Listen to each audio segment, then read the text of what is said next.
With the new iPhone and iPad operating systems, iOS 18 and iPad OS 18, dropping in the last couple of days, I thought it'd be a good idea to do a refresher video on a risk-free way of updating those devices.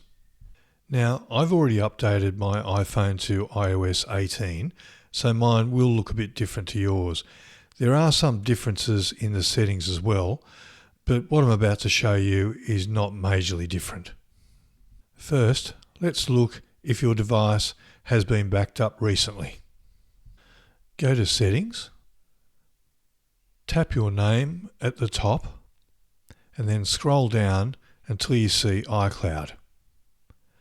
Tap that and scroll down until you see iCloud Backup. Now mine may look a bit different to yours if you haven't updated yet, but you will find an option called iCloud Backup.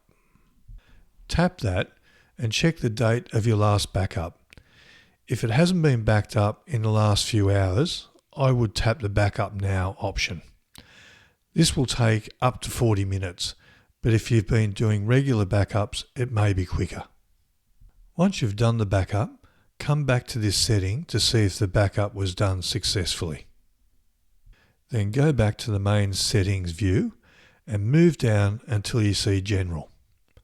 Tap that and then tap Software Update. If you haven't updated for a while, you might have to do another update before you update to iOS 18.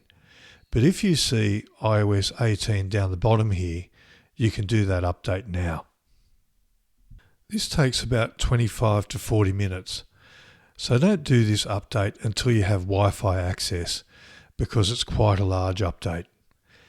And that's it for how to back up and update your iPhone or iPad to iOS 18. I hope you enjoy all the new changes. I know I am.